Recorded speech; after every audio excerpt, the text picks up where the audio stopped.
Hello, my name is Rich Howard, owner of Architectural Builders Supply, and this video is to bring you a closer look at the Bommer number 1515-632. This is a very common double-acting spring hinge.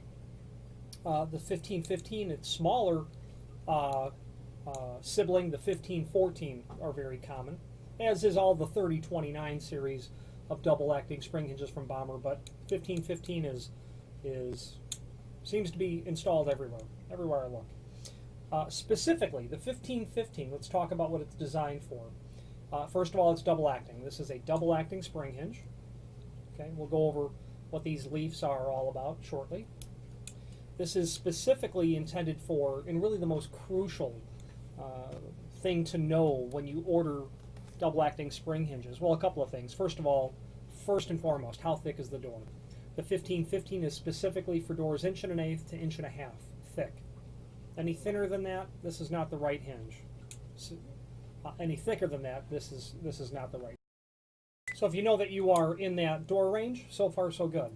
The next most crucial, and really the final crucial thing, is these are intended for doors about 18 pounds. Okay, 18-inch maximum width, 42-inch maximum height. Where you would use that would be, of course, double-acting cafe-style doors, doors in a cash wrap situation. You'll be in a coffee shop, and you're going to see these sorts of hinges in a gas station. From the public space to the behind-the-counter area is where you're going to see these all the time. Okay, very typical. Now there are links below this video to the template and installation instructions. And before we move on to the nuts and bolts of the material, these hinges are available in several different finishes. Polished brass is 632. That also means that the hinge is made of steel. So it's a polished brass plating on steel. Okay. It will be available in prime coat, black japanned, zinc, your chrome finishes, your brass finishes, your bronze finishes, polished satin, oil rub bronze. Bommer can certainly do special requests on this material as well. So now, moving on to the template and the instructions link. And those two links really give us all of the balance of the information. So everything beyond this point is going to talk specifically about this hinge in installation perspective. So the link to template is equally as important as the link to instructions. Let's start with the template. First of all, everything on the left half of the page, it's just dimensional properties, as you can see, of the hinge. So I won't beleaguer all those points in this video. You can just, reach out to us if you have any questions on any of those dimensions. However, that right portion of the page is critical. Here's why.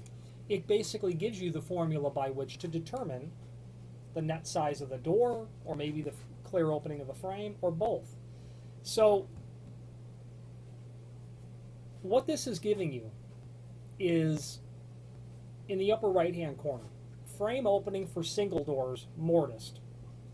Frame opening for single doors, not mortised. So first of all, they're assuming that you are only installing a single door, okay, not a double door.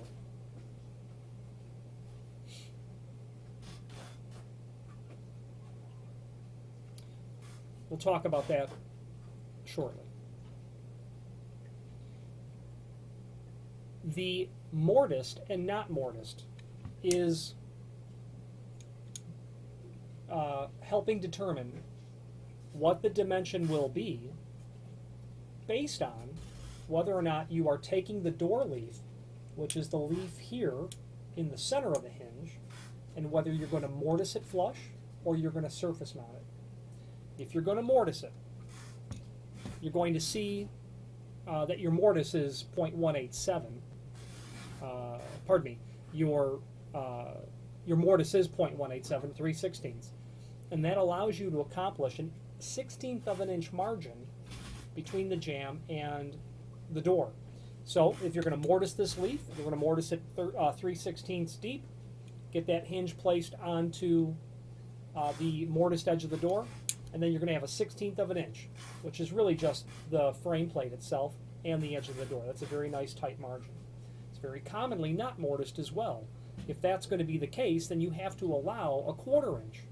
So moving in that diagram to the right, you'll see the B clearance.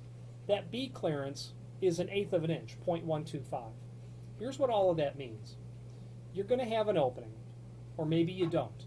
You're either going to have a door that's ready to go, or you're going to have a door that you are going to plane down.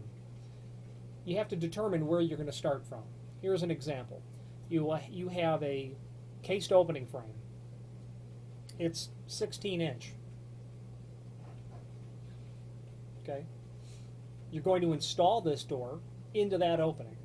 You're not going to mortise the leaf. So you've got 16 inch.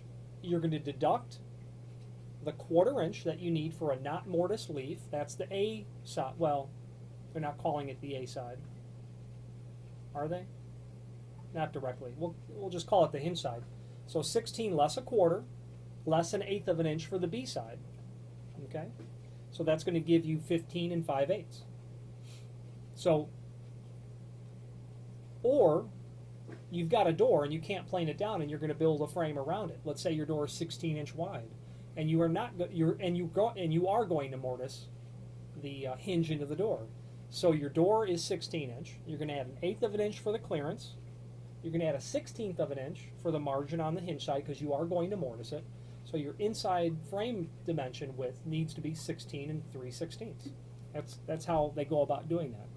Now, if you're going to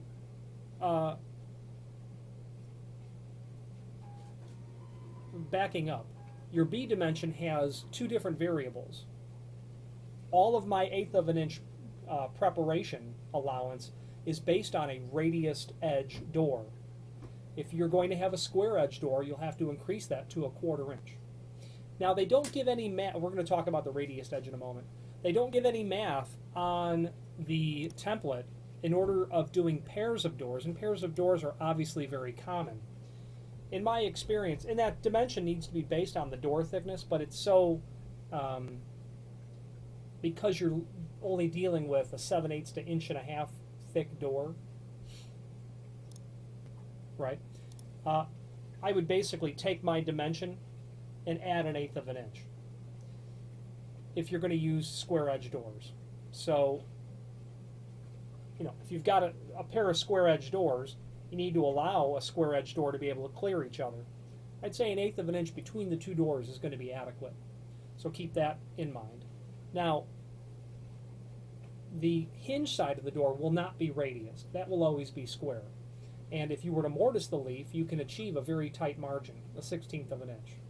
You can achieve an equally tight margin, but they're saying it's 1/8 of an inch if you radius the door. Now, what you'll need for that, obviously, is a large round over bit and a router to be able to take that door and put a radius on the edge of it. Radius is like the top row of tile in the bathroom.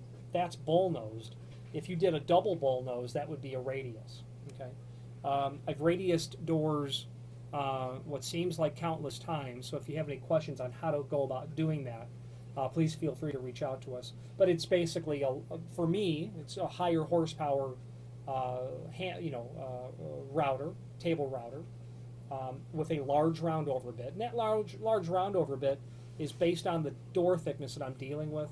Generally, we would be radiusing 1 3/4 doors, so that's a very large round over. You could probably get away with something much smaller regarding that, but you're going to want to round that over. Rounding over the edge of a door might possibly be an issue because as you round over that edge, you might be exposing the different layers of a veneered sort of door, so keep that in mind as well. So the right-hand side of the template is the formula by which you determine actual mathematics in terms of what you're going to end up working with. Now, moving on to the instructions. These instructions are going to be suitable for talking about 1514 hinges, the smaller version of this, meaning a smaller door thickness capacity, and the 1515, and also the hold open version. The hold open version is all on the right side. This is not the hold open version, so let's just stay to the right side. Pardon me, it's all on the left side. Let's stay on the right side. So first of all, what they're pointing out at the top of the right side of that page are the parts that you're going to have included with your shipment of hinges. So first of all, you're going to get a hinge, whatever quantity. They're sold as each. You're going to get 2 tension pins per hinge. That's what those look like. You're going to get at least 1 tension rod with every order. You might get more than 1, but you need only 1 for the entire order.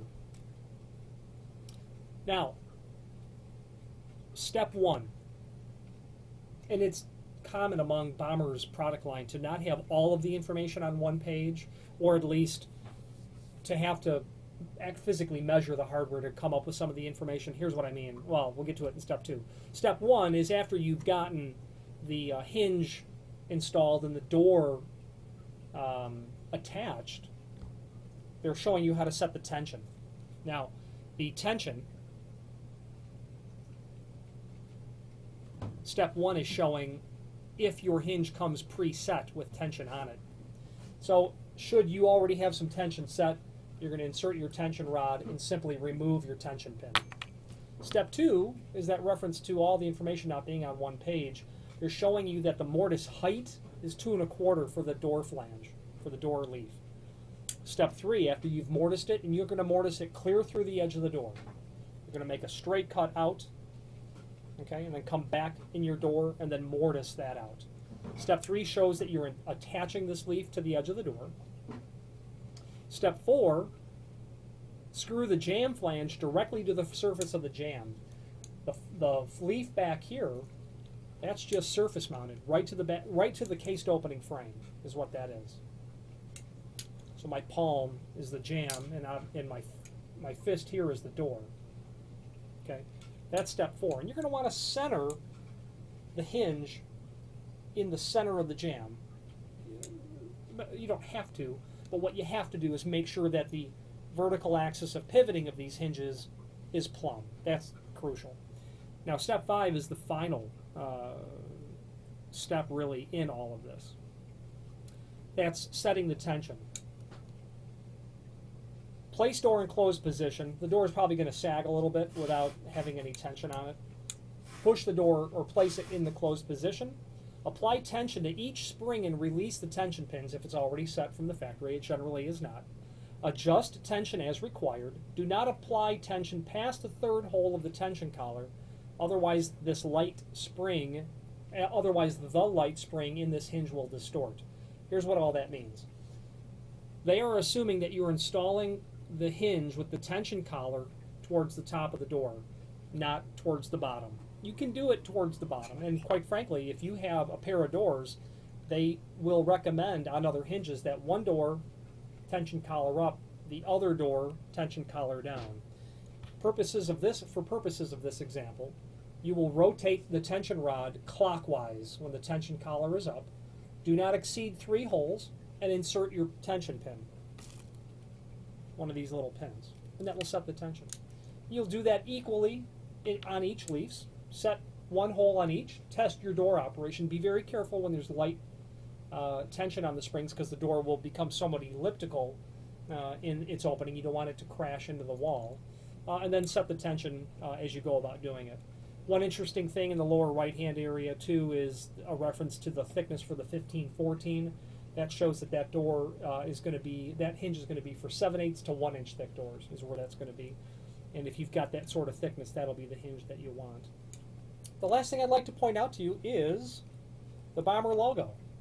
And right above it, it says Made in USA, a fact that Bommer is quite proud of, as am I to represent them. If you have any questions on the Bommer 1515-632 double acting spring hinge or any other Bommer product, please feel free to reach out to us.